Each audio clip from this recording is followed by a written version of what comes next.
normal, Hairspray, and Catch Me If You Can. And now he's starring as Christian in Moulin Rouge, the musical. Please welcome to the stage, Tveit!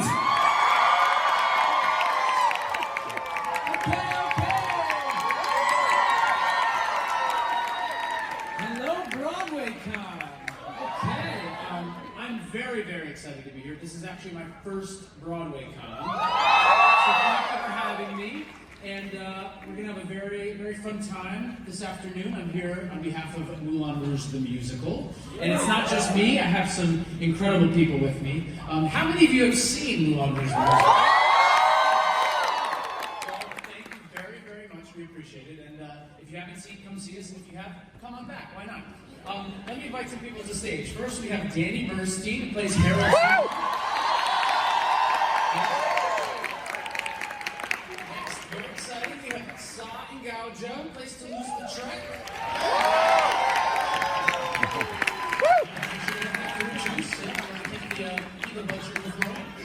Robin Herder, she plays Eva.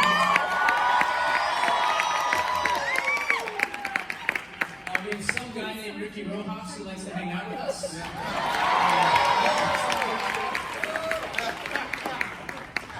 And then we have some of our incredible creative team. We have Justin Levine, who's our music supervisor, orchestrator, and arranger. And then the brilliant Sonia Taya, our choreographer.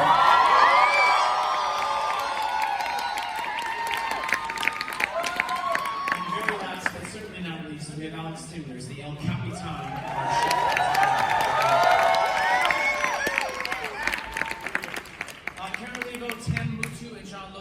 All send their love. They wish they could be here today. They can't for various vacation, sun, and health-sick reasons. Everyone's fine, but they just are sending all of their love. Hey guys, how you doing? That's not true. You're coming in like real dark, man. Let's keep it real light here. Well, we wanted to talk to you guys about the show and kind of give a little bit of insight how we all got here. A lot of us have been working on it for many years. Some of us many years, some of us a couple years. So we're going to kind of go through the creation and development of the show and try to give some inside scoop to how this kind of huge behemoth. I mean, I've never been in a show this massive before, and so you see something like that and you don't realize the hours and hours and years that go into making something like that. So hopefully we'll give a little insight, and we also took some fan questions online, and we will get to those later on as well. So. As you know, with many movie to musical adaptations, changes inevitably need to happen to make the story work for this new medium. I think taking a movie and putting it on stage, it's really crucial to find out how the medium of stagecraft can tell the story. And that was something that definitely had to happen with Moulin Rouge. So Alex, in taking Moulin Rouge to the stage, a lot of the kind of iconic moments from the movie stayed, but how did you and John Logan and the rest of the team decide kind of what to keep and what to adapt from the movie as you put this process together? That's a great question. So, when you're adapting anything, there's so many choices to make. Do we want to include this? Do we want to not include that? Etc. And I think the best thing you can do is sort of liberate yourself from any feeling of like, we need to just put a movie on stage, because you can just rent the DVD and it's an incredible DVD. And so what we did is we went about and sort of, with Baz's blessing, because he's a theater maker himself and understands how adaptation works, we said, what is the story we want to tell? What are the things that we really respond to emotionally? How do we think we can make this character conflict richer? How might we replot this arc? What surprises can we put in store for the audience? And so we sort of got excited about the story itself at the most basic level, and then pretended like it was a new musical. We replotted it with note cards. John Logan puts it, this story beat happens, this story beat happens, this story beat happens. Justin Levine came in, he says, I think there's a song there, I think there's a song there. It wasn't like, where do we put Roxanne? It was like, we think there's an emotional moment here. Here are 6 song ideas, or here's 6 song ideas we could put together. And that's sort of the process. So it was like treating it like it was a new musical, following organically the impulse of what is the story, what do we emotionally connect with, and then as the team expanded, continually asking ourselves those sort of same questions, if that makes sense. Yeah, Justin, Alex kind of mentioned it, but how does the music really play into that? people that know the show, have seen the show, know the album, you know, there are very iconic songs in this, like Diamonds Are a Girl's Best Friend, for instance, and it, you know, goes to be mixed with Single Ladies. I mean, that's like such a juxtaposition of styles and time and quality, and, you know, how do those decisions get made as you're putting kind of those mashups together, as it were? So, hello. So basically, while really the charge was to use songs that would be recognizable to the majority of the audience for the majority of the time, the focus was primarily on lyrics. So the idea was that the lyrics needed to serve the story or serve the character, and then from there I would have to go and sort of solve the musical puzzle. So that was really our process. So as Alex just laid out, as we were outlining the show itself, that was very beneficial for me to be part of, because I could see what brought us to this moment where we needed to stick a landing emotionally or narratively. And I think that's great too. You did a great interview for Playbill, I don't know how many months ago. Justin, you know, this is a musical that functions with all pop music. And, you know, I think there's wonderful things about that, but there can be a lot of difficulty in bringing the story to the stage. And you actually, I don't know if you mentioned that it was a reverse jukebox musical or the anti-jukebox musical. And I think what you guys are talking about really speaks to that, because it's all of these choices and selections and changes were based in story, not just saying, okay, now we need to do this song, now we need to do this song. I just thought, you know, that interview really clearly spoke to that. Thank you, Aaron. You're welcome. Nice of you to say. Well, yeah, he's a smart guy, man. And Sony, what was your first experience with the film? Is it something you saw and you said, oh my God, that needs to be on stage? Or, you know, what was your kind of confidence level in terms of bringing that to the stage? Or if it, you know, how did you feel about it? Hi, everyone. Thanks. I saw the premiere in Detroit at the Majestic Theater, and I remember feeling charged and inspired, and I remember running out of the theater and just singing all the songs and dreaming it could be a part of me one day. And then it became a part of me one day, right now. And it's the type of theatrical experience that begs to be a live stage production. That's what it felt like. It has so much charisma and theatricality and this heightened physicality that I always talk about, that I love, that I'm so honored to be doing. So it just, you can feel the energy shooting out of the screen and just wants to be fed on a live stage. Yeah, I think, you know, something you said too about, you know, kind of watching it then and then imagining now that we're all sitting here. I mean, I don't know if you guys felt that way too, but I mean, I saw the movie and I was very struck by it in a similar way, and I could have never imagined, you know, 18 years later me sitting on stage talking about it. So how did you guys feel when you saw the film as well? Hello everyone, hello! I saw the movie, its opening weekend in a little town called Brunswick, Maine. That's amazing, yeah. New England. I was doing music, you know, summer stock there, and I saw the movie.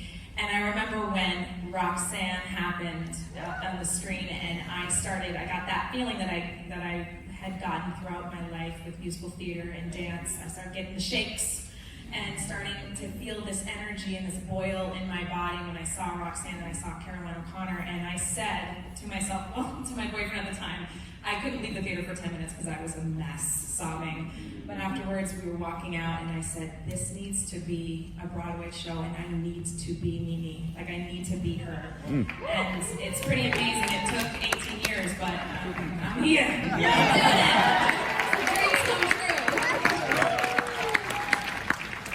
So, Saw, you know, you have a very interesting portion of this because you actually play a real person on stage. So, I mean, we're kind of all, you know, we play these bohemians and we're kind of ideas or, you know, amalgamations of characters that could be found in Moulin Rouge in 1899. But Saw actually plays Toulouse-Lautrec, who's a real, incredible, you know, one of the most incredible artists ever. So, I mean, that's a very unique experience. And how did you go about preparing for that, for kind of bringing a reality of this person you're playing into this world? Okay. Hi everyone. Hello. Yes, and Danny, he plays a real guy too. Not as well known as the track, but Or not as well. apparently Ziether spent all his money on light bulbs. True story. And bringing the can-can. And bringing the can To the Moulin Rouge. That's right. From the depths of the underbelly of the So are you saying that the Moulin Rouge actually was quite successful, but Ziether had this wild idea to use real lighting and it kind of sunk their profits? It was the new thing. He was like, this is going to be the most electrified club in Montmartre. So Ziether was quite ahead of his time. Thank you. It's just the problem was the price of electricity and light bulbs was just a little too high. Yeah, put that part out. So we're sorry about that. But he was on board, you know what I mean? Because look, there's lights in here. So. Anyway, so what was it like kind of learning about and doing research about the track and then kind of putting it into something like this? It was really a fascinating journey. And, obviously, well, I don't know if it's obvious or not, but, when you tasked with, bringing someone's real life, into, a different sphere, particularly to portray it, the responsibility that comes along with it, I always find to be rather immense. Whether people are alive that remember that person or not, family members or whoever, there's always someone who knows something more about that real life person than I ever feel like I do if I'm just trying to take that on. So, I did a lot of reading, which I'm still engaged in. There are some really comprehensive documentaries out, which I actually called and harassed this filmmaker to make it re-available. He took it away from me. Anyway, that's another story. But This is 100% true. I didn't know that, but it's true. Yeah, and then also trying to center it in reality. Like, for me, I wanted to, follow, the style of movement that was going on at that time. Like, when we go back and look at older films from the turn of the century, the easiest example would say, like, Chaplin, who I watch a lot of still in the dressing room, but, like, trying to find sort of the physical, visual language that, when we watch the film, Boss, he takes the time to create these tableaus, even in this modern sort of MTV style of delivery. He still gives us those things that really help us. Yeah, this is, turn of the century France. So it's like how to behave on stage in a way that every once in a while just reminds the audience, like, oh yeah, no, this is, you can just suspend your reality for a bit. So anyway, all of those things were a part of the, finding the process. And I hope this doesn't put you on the spot, because I only mean this as a compliment, but, we have, Ricky and I have a moment kind of when the show starts before we enter into the opening number, and we're backstage, and, every single night at the time, Toulouse-Lautrec walks in the room, and that's what we're dealing with backstage. So Sa is completely in character and completely engaged, and will speak to you as Toulouse-Lautrec, and it's one of the most incredible things I've ever experienced. So That's true. That's why I thought, teeing this question up for him was he was particularly adept at answering, because he's Toulouse-Lautrec for 3 hours every night. So, Yeah, we'll be talking about what we're having for dinner. It's like, hey man, you going for a drink after? I don't know. Bonsoir, mon ami! we're like, all right. We're like, oh, well, you know what? And it's helpful for us because, if we're like a little tired or, maybe you're thinking about something else, then it's like, oh, time to do the show now. So I guess we're doing the show. Alex, I wanted to ask you, since Karen Olivo, our fantastic leading lady, is on vacation this week, can you talk a little bit about Satine's and the Duke's character differences from the movie? Because those, I think, are two characters that, as the story kind of evolved and got adapted to stage, their characters are two that really did shift a little bit. Yeah, totally. Karen Olivo, Tamutu. Amazing. So the requirements of a protagonist in a musical are different from a film, obviously. And I think one of the things that I think we all felt was that for the characters of Christian and Satine, that musical theater characters need to be making positive active choices as much as possible. We talk a lot about like Charlie Brown, like he can go up to kick the football can get yanked away, but he keeps going back up to kick it. And so I think characters can keep feeling, but I think in musical theater they need to keep have as much agency as possible. And I think one of the things that's amazing about the movie, but not necessarily like a requirement of the movie in film, is that sort of question about like how passive, how active you are. And I think for us, knowing that our Satine in the stage show, while it works really well in the movie, couldn't sing "Someday I'll Fly Away" like a sort of a princess locked away in a tower in a fairy tale. Our Satine needed to be driving as much action as possible, taking as much agency. So we thought a lot about like strength and power and ferocity. And then when we met Karen Olivo and she came in and sort of performed what her idea was for the role, we were just so taken aback by it, and I'm floored by her every time I see her on stage. And then for Tam, I don't know, for those of you that know the movie, the Duke is this incredible character. He's very like foppish and funny, and we thought that it might even be more dynamic and more bring more edge to the stage show and bring more like dramatic heft, to have the Duke have a little more like danger and feel like a real like sort of sexy worthy adversary to Christian, to make Satine's dilemma harder, to put Christian in the crosshairs a little bit more. And so Tam moved here. Yeah, that's what it feels like kind of inside the play too, different from the movie. You know, it's almost that there's kind of a moment in the second act, I don't know if this, I'm sure this is planned, where it's like, it's almost that the Duke is a viable option for Satine. You know, as her life is kind of coming to an end, and she's trying to save the Moulin Rouge and help her friends. Like, there actually a question I think is asked in our show that's different from the film, that maybe she's better off with the Duke to kind of save everyone. You know, and then I guess I'm just ruining everything. You know what I mean? It's like as if one of these guys would turn to me and say, "Would you just?" I think we've talked about that, just kind of about our chandelier scene. You know, Sa and I. You know, it's like LeTrec wants to say to Christian, like, would you just like kind of calm down for a minute, and everything will just be okay? You know, and instead you just ruin it. So that's a really interesting question that we asked in the show that the movie doesn't necessarily ask.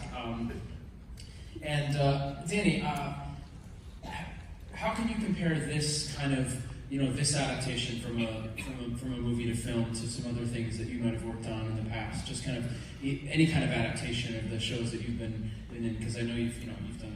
Well, just thinking of our opening number. Our opening is very much lovingly borrows from the great traditions of musical theater, like from Cabaret and from Fiddler on the Roof. Two shows that you have a bit of familiarity with. That's why they were on the tip of my tongue.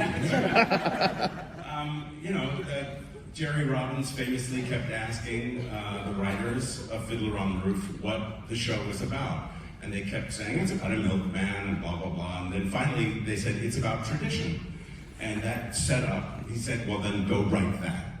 And that was how that number came to be. And our show borrows from that in the same kind of way. It sets up the show, the club, perfectly. Yeah, if you think about that, you know, I think our opening number is eight or so minutes.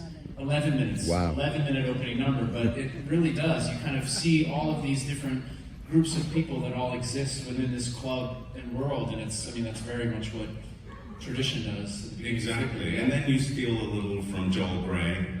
Because who wouldn't want to steal anything from Joel Gray? And he came to see the show about a month ago, a little over a month ago, and was so wonderful backstage afterwards. He absolutely loved it. And we're also helped by that incredible Derek McLean set. Yes, of course. You walk in the door and your mind is blown.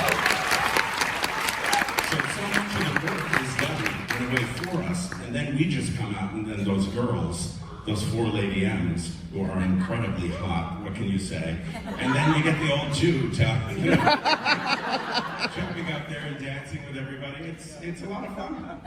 That's something that I love as a theater goer. I love some of my favorite experiences that I've had in the theater are moments that I've walked into a room and I feel like I'm transported. I have to say one thing that I always think back on is walking in to see Bloody Bloody Andrew Jackson at the Public. And the way that room was just, you know, I felt like the stage never ended. You know, I felt like in the audience that I was just a part of something. And I so appreciated that you guys kind of took that work that you did with that onto even a bigger scale with our show. It's really, really special.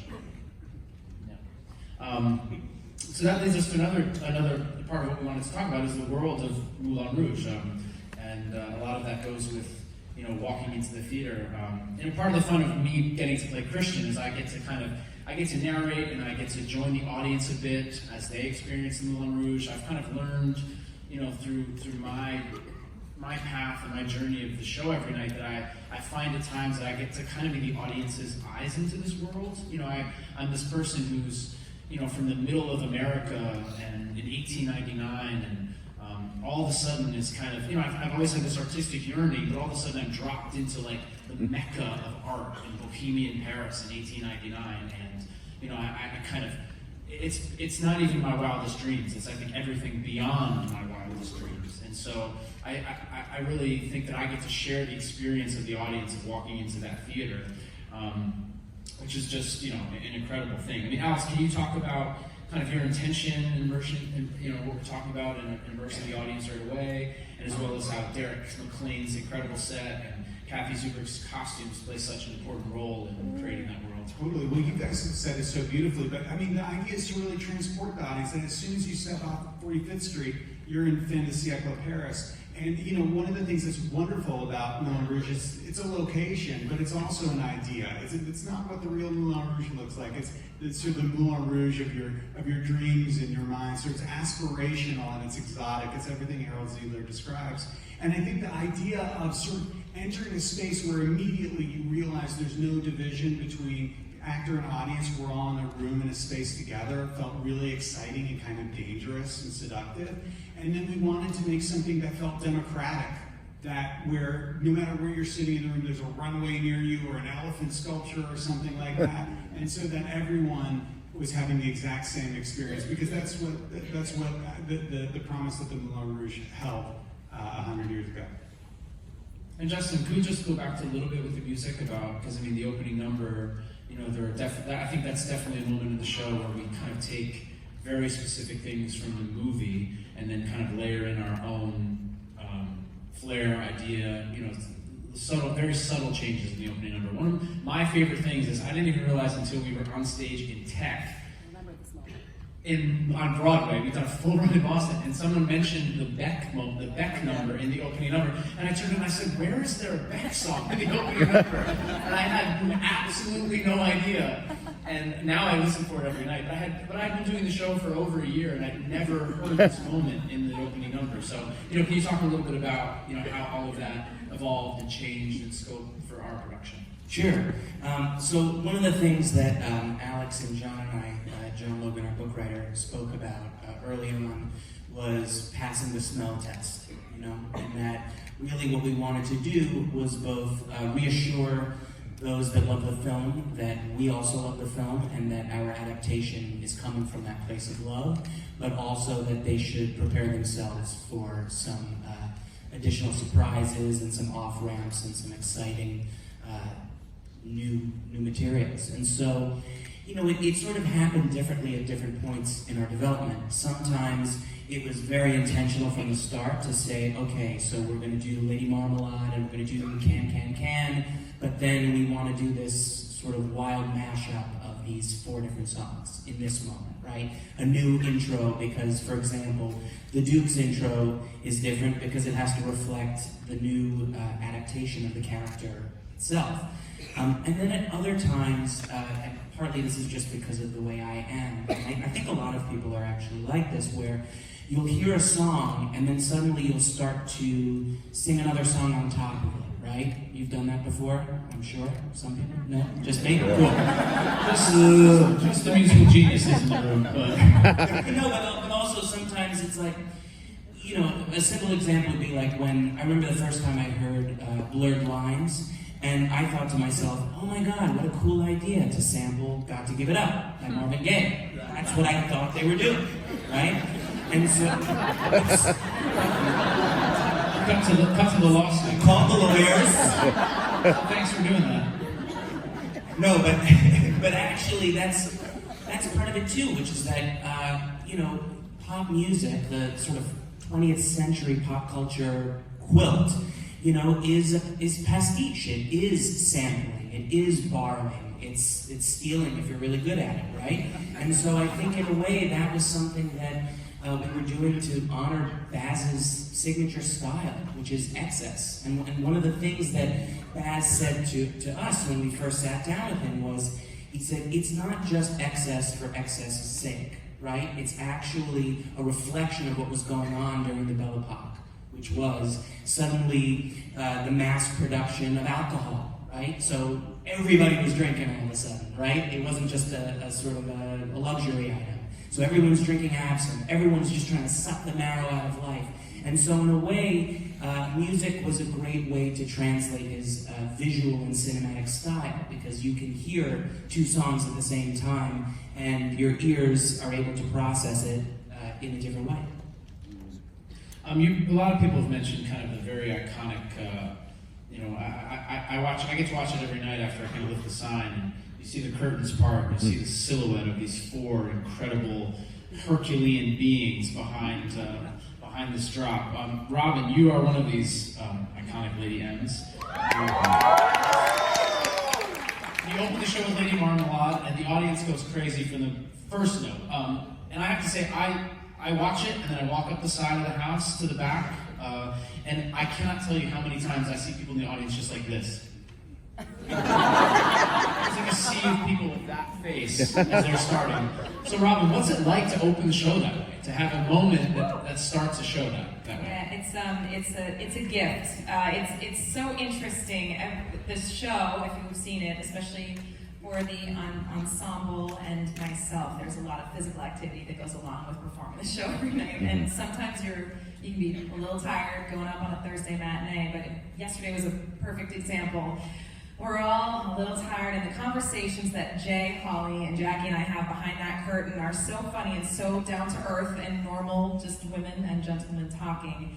And then we hear, it's Christian sign, and it's like, meow, that sound effect. And we're like, here we go, and we get to our positions, and we stop talking. And then all of a sudden we hear the boom, and that bass note, you hear that clack, and then you can hear the audience go, and then they start screaming, and no matter what, however tired you are, or you've been having a bad day, or I'm thinking about how my son was acting out in school, I hear that, I hear that boom clack, and you hear the roar from the audience behind the curtain, and it's like the curtain is rising and the gates are just about to open, and these four beasts are about to just invite you to the Moulin Rouge with a smile, but pretty aggressively. They're just ready to tell you to saddle up. And it's exciting because the lighting is so bright, and I don't see anything in the show usually. The only times I get to see people and get to make that eye contact with them is the opening number, and it's my favorite part because I get to see all your faces, and the faces range from like absolute utter shock to excitement. People are already crying, people are squealing, people are screaming at my face. It's such a treat to get to start my job every day like that. And Danny, you get to kind of MC this 11-minute ship of an opening number, and a lot of that has to do with breaking the fourth wall and talking directly to the audience, which is always a thing that, I'm sure you have the experience. It's a really tricky thing in the theater. I think it has to be handled really, really well, and you do it so brilliantly. And what's it like to be that close to interact with the audience like that every night? I love it. Yeah. I love it. I love talking to the audience, and it's something different than I've ever done before. That's really the opening number is really why I decided to do the show. I met with Alex in a diner on 72nd Street in Broadway, and he said, "Here's this script. I'd like you to look at it." And I read it, and that opening number, I thought, oh yeah, that's so enticing and sexy, and really balls to the wall. I thought, yeah, I gotta try that. And it's fun, and you get to talk to the audience, and I say crazy things to the audience. My mic isn't always on, thank goodness. But I do, You said something great yesterday. Yeah. What did you say? You can laugh. You can smile. What did you say? No, I don't know. They were having a full-on conversation. Oh, okay. Hello, I'm talking here.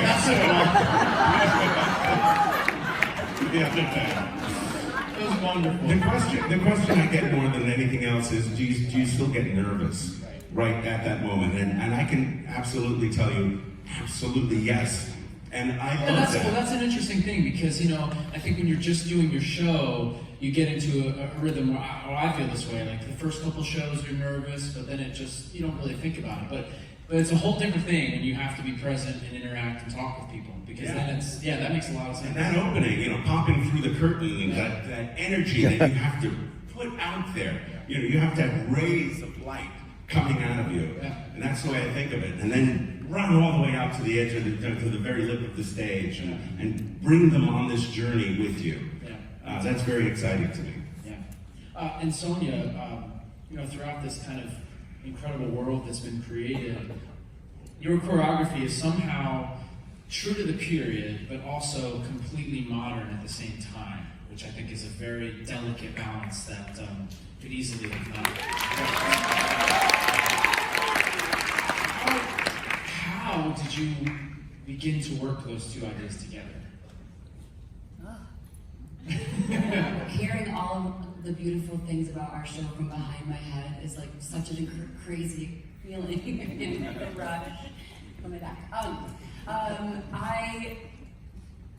There's classics in the movie that I love, the can-can, the tango, and in the frame of the movie, there's so much physical access. Like that's favorite thing is access and the physicality in the movie and seeing the sweat drop off their skin and seeing the aggression of the can-can and the tension of the tango, but all in this very genderless atmosphere. There was no hardy focus of what a woman does and what a man does. And that's how I base my entire existence, especially in dance. And so for this to be the first piece for me on a Broadway stage is profoundly filled with pride because of those facts. I work in access. I love highly physical action.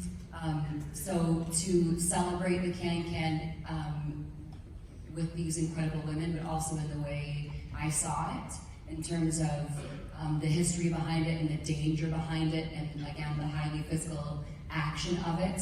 And I was graced with many hours of pre-production prior to the first day of rehearsal, which is a complete gift, because you're able to, I watched the movie before I went into the studio, and then I stopped watching it because I wanted to remember all of my first feelings about it and then hold it tightly and then explode it open into my world. And that's how I approached every day. Yeah, and it's, if you don't know what pre-production is, it's a kind of a time for a choreographer or anyone working on a show to bring people in that they work with, or even people that are going to be in the show, just to kind of workshop different, material. And it's a luxury because it doesn't always get to happen. So yeah, it's a really great part of the process as well. Yeah, because you're able to just be in the space without the pressure. Well, there's still an immense amount of pressure. But you have a little bit more air because you're just exploring. You're starting to get your feet wet and explore it all. But the one saving grace and the dream of doing the show is because the swiftness and the action in the movie, the swift cuts, the way it's edited, the way it drives, I really was inspired to hold on to that feeling. But without the camera, how can you mess with momentum that way physically? How can you find those cuts and those angles and that tension and hear the breath? And I can hear them sometimes. It makes me weep every time when I'm like really far back watching them, and I can hear the stomp and I can hear the breath. That's what I wanted to show on the stage as my own voice as a choreographer, and also because I remember how I felt watching those moments and that access watching the movie. That's great. There's one person up here that hasn't spoken yet. And he actually is one of the people that stops so hard on stage that I get worried about his shins. I don't know what you're talking about. Listen, man, you hit those with such vigor Listen, and passion. listen, if you're gonna do something, you gotta do it right. Well, Ricky, let's talk to you for a minute here. I have to say, this kind of top to bottom, this group of 30 unicorns of people that make up this ensemble and this collective is the most talented group of people I've ever been around or worked with. It's also like it's an incredibly diverse group of people. People come from all over the world, different ages, body types, backgrounds. I mean, what is your impression of someone maybe not necessarily? Well, actually, there's no not necessarily about it. Someone being from outside the U.S. kind of coming in and working just with a group of people that's just all across the map and across the board. I mean, it's an honor and a pleasure. It's so much fun. I don't know if you guys know, I was born in Chile. Yeah. You about Chile? Why don't you talk about your journey to the show as well, because it's a particularly unique one, and Yeah. I may say so myself humbly. I think I think you were one of the, this is nothing against the people that were involved in the show before, but you were kind of one of the last pieces that really made this whole thing take off. Oh, thanks, man. Stop it. Stop looking at me. It was like, at first, because I auditioned in London, after they had auditioned over here in the US, and I always thought, why is it, like, I was kind of weird that they auditioned in London for a Hispanic person. So many Hispanics here. And so they auditioned in London, and I got a call from my agent, and it was really early, super cold the morning I went in, and I got sent all this stuff, and I originally thought it was opening in England, because they were auditioning in London, and he was like, no, it's Boston. I was like, oh, all right. So they sent me all the Santiago stuff, the songs, and I went in, they videotaped it, and they sent it over to the team in New York, and then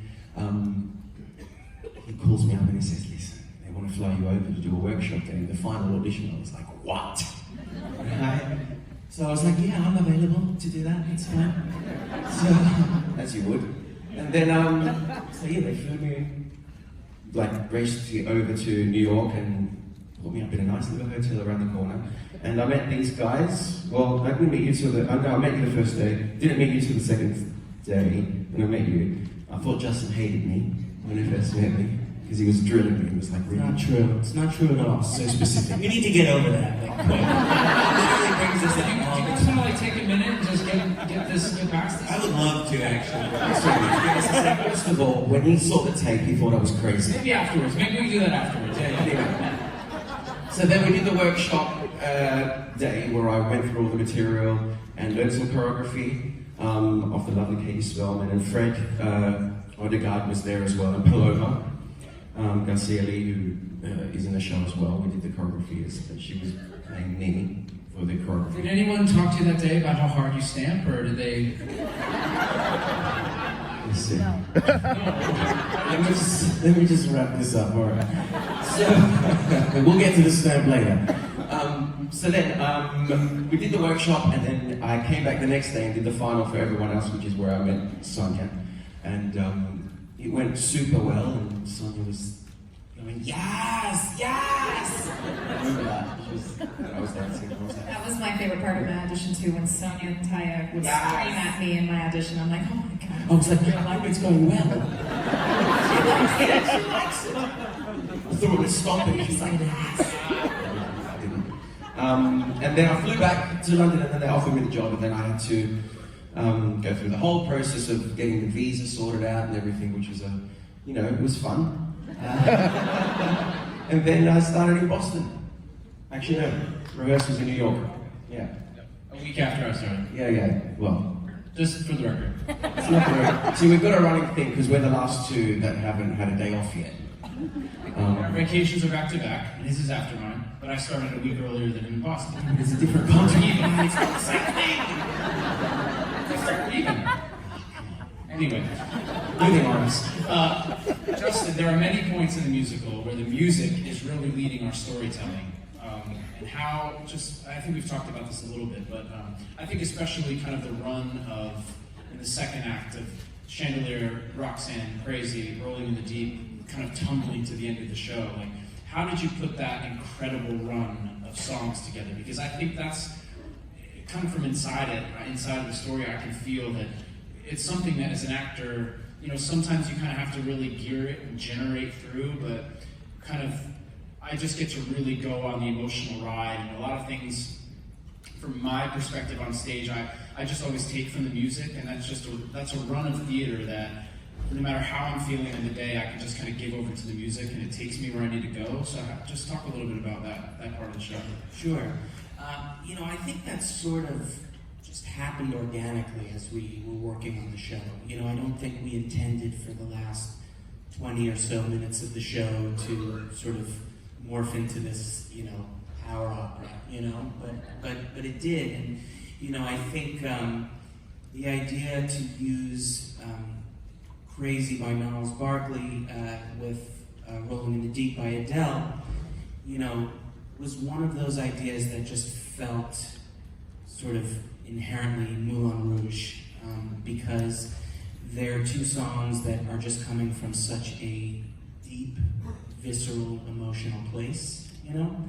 And actually, I remember, you know, for the longest time, that was sort of my favorite moment of the show. My favorite moment of the show always changes, because every time I come see the show, it just morphs and moves around. But I just remember the first time that Baz and CM came to a presentation, and that was the first thing that he called out afterwards, is he came up to me and he was like, that moment, Crazy Rolling, that is Moulin Rouge. Keep going there. Like, the more you can take us there, you know, that's the way to go. And I think that, you know, like I said, we focused on lyrics, and it's funny because sometimes we'll talk, or, you know, I'll speak to, you know, one of our company members, and they'll mention that they heard a song from the show on the radio recently, and they didn't realize that actually the lyrics in our show version have been sort of cut and moved around, you know, and that actually sometimes it's easy because, you know, a lot of what we try to do with the orchestration and the arrangement is still kind of preserve the feeling of those songs, but actually so many times I would literally print up the lyrics and cut them, you know, by stanzas and verses. And so sometimes even within something like the Elephant Love Medley, when you're singing the Regina Spektor part, you know, so we're in Fidelity, you know, that is stitching together 3 different stanzas to tell that story moment, you know. And so really at the end of the day, it was always just going back to that guiding principle, and then having to, so I call it the musical puzzle. Yeah. Yeah.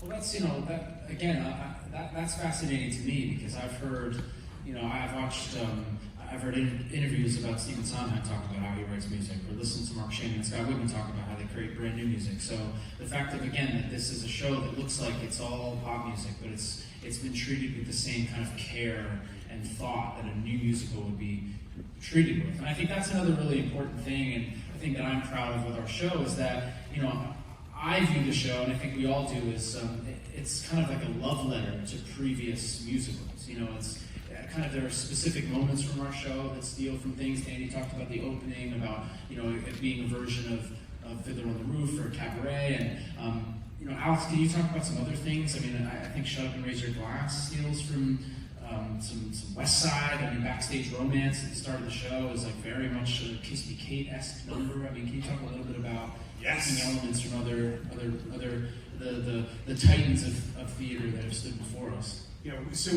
we talk about Broadway constantly, and we talk about Broadway history constantly. So we're always, you know, from 6.5 years ago to, you know, probably last week, we're constantly referencing other shows. Oh, feels kind of like, oh, I love that moment. Is there any way we could impart this kind of energy? So we, on Moulin Rouge, as much as the show is like a sort of like, you know, as much as the movie was like a Valentine to like different music and different like film, you know, Marlene Dietrich or this person, you know, we've tried to, as much as possible, infuse the stage show with our love, which is Broadway history. And I think one of the things you mentioned is a great one to talk about is the top of Act 2. These incredible performers kick us off, and it is the start of basically the rehearsal process of the show within a show. And so these guys are performing in it, and we see them performing parts of the show within the show, choreographed by the amazing Sonia Taya, but also sort of acting out sort of their own sort of like feelings of like their sort of own attraction and frustration with each other. Oh, that is not the song. And then eventually the company comes in and you see the rehearsal sort of taking flight, and it builds and builds into this John Williams score, and it sort of blows through the roof. And where that all came from when we were talking was Too Darn Hot from Kiss Me Kate. We're like, what are the great openings of Act 2 in musicals? And we thought about that. We thought about how it starts at a simmer. These people who are in a show together and they're acting out their own frustrations and their own attractions and their own personal dramas, and then the rest of the company comes in and then they blow the roof off of the theater. And that is how that number was inspired. And Sonia, why don't you talk a little bit about how you guys how you and your amazing creative team kind of went about, you know, bringing all of this story that's portrayed in the Backstage Romance. I mean, it starts with Santiago Nini, and then within the number, kind of the love triangle between Christian and Satine, and the Duke is layered in, and then at the same time, you're just getting overwhelmed with this incredible visceral talent on stage. I mean, how did you even begin to march onto the Death Star? And now we interpret your dance. I feel like it's like the wrap it up music. Yeah. I gotta wrap it up clock. We got 14 minutes left, so we're not getting tapped off just yet. Yeah, sorry.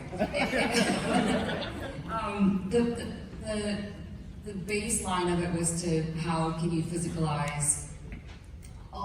First of all, the movement has to drive the story just like everything else in the piece. That's focus, important, so important. So the focus was, and I think about words that drive me to make sure I have a clear line of what I'm choreographing, and it was an affair, a secret, sexual tension, and love, and dangerous love, and what all of those heightened emotions, how they build. So it just, you watch this temperature rise. You see Christian and Satine sneak a kiss in between these garment racks of costumes, but the Duke is just steps away. See, there's that tension. Is he going to see? He's going to see, but the joy of that secret is inside of that as well. But while that is happening, you're seeing the company prepare for rehearsing for the show within a show. You are watching prior to that moment, Ricky and Robin start the build, and the curtains open, and you just see this beautiful man smoking a cigarette, leaning back, woeing his woes over everything, and then this beautiful, powerful warrior, dangerously incredible artist, Robin, heard her, come in, and you just know trouble is gonna come in. No trouble is coming. So it was just a matter of how to show those really heightened emotions and keep filling the space with it, and then not finding an answer. You're just left with this explosion, of wonder of what's gonna happen.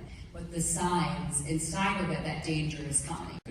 I think it's unique in the Broadway canon. It's unlike anything I've ever seen before, unlike anything I've ever done before or seen. I just go back to that opening number. It's just incredible, and the top of Act 2. I have the catbird seat watching that number every single night, Sonia, and it just builds, and as you said, and it's incredible. Blows my mind. This show blows my mind. It really does. And it not only tells a beautiful love story. It entertains in a way that I've never seen or heard before. And that is because of you three. Really, it's your brainchild.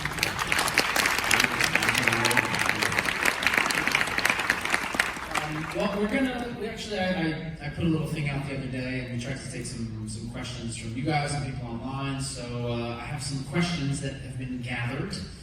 So hopefully you'll hear your question. First one is from @Gina Lacavetto. So shout out to @Gina. For anyone in the cast, do you have any pre-show rituals that help you prepare for each show?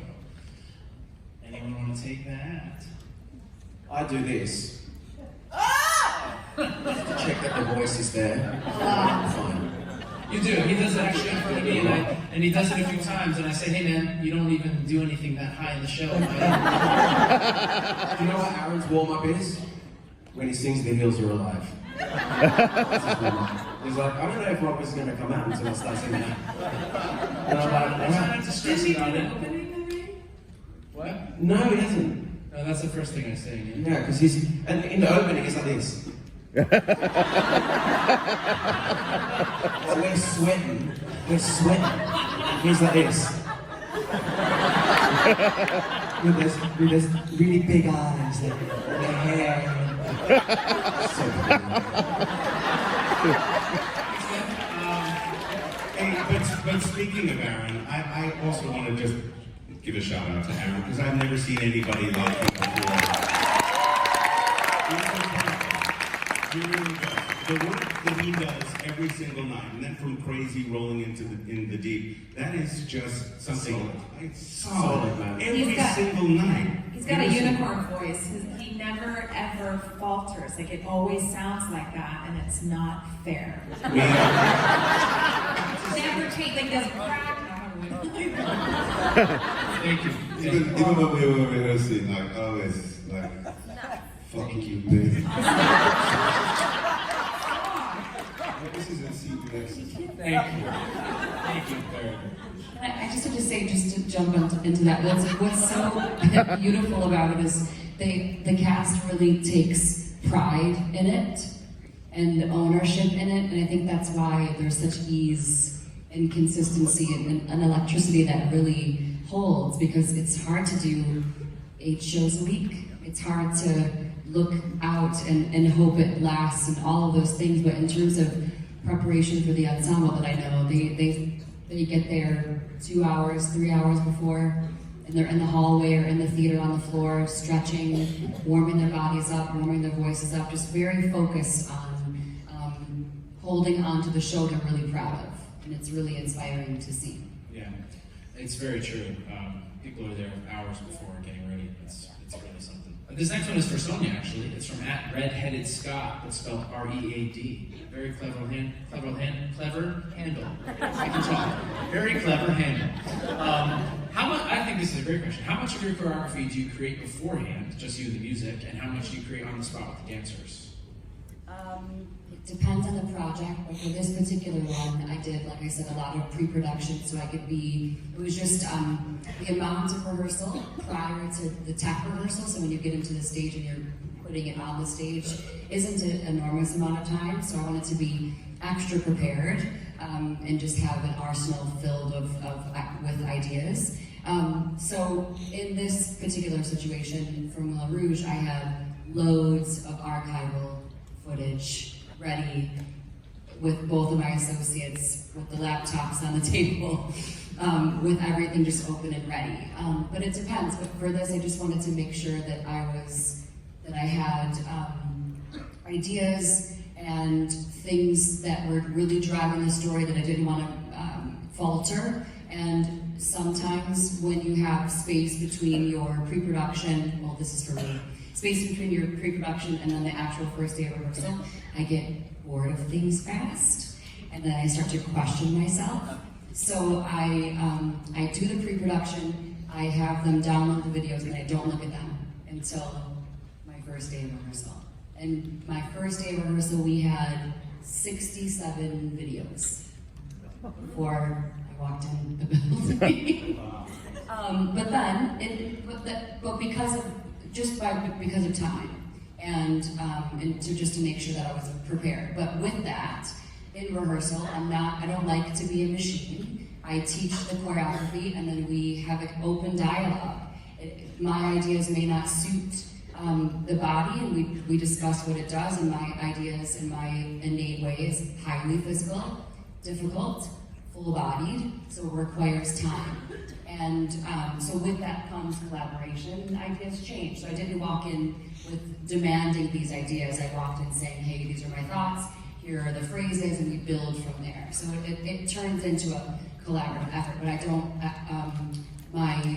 my instincts is not to just walk in without having a feeling. That's great. That's a great question too, because I think that's something that's very kind of inside that you would think maybe would be one way or the other. So that's wonderful. Here's a cool one. This is for the whole cast from Alleycat, from @Alleycat273. Can't read numbers for. If you could switch roles with another character, who would it be? The Duke. The Duke. I'd love to see the Duke. Actually, I want to be Zidler. maybe we'll have like an actors fun night where it's just like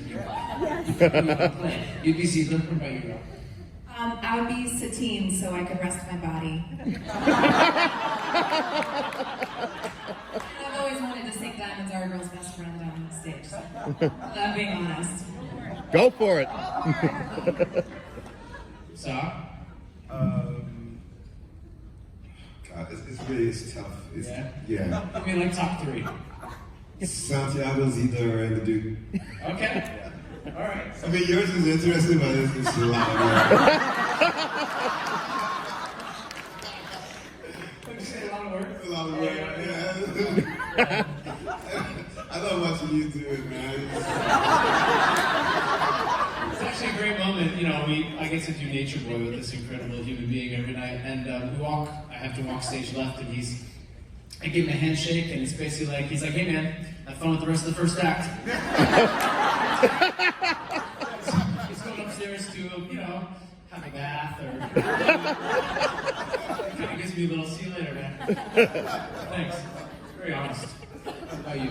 I would like to be any one of the dancers, just to be able to do that. Feel what that feels like. To feel what that feels like. Yeah. Especially Reed Luke Lau. He has one kick that he does at the top back two, where he flies in the air and then kicks his leg up way up high and then comes down like a cat and then scampers away. And I go, does he do that? And consistently and beautifully and so high in the air, just.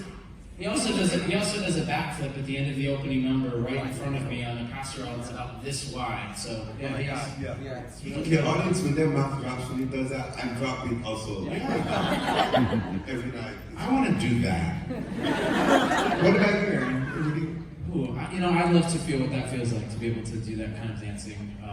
I spend so much time with on stage, and it's kind of the way it works in a show, kind of the way your track works backstage. I spend a lot of time with both Saw and Ricky, and I think I would love to play the track one night. Yeah, that would be great. Yeah. I don't want to take the rest away from you, but So I guess we're kind of at the end here. So thank you guys so much for being with us.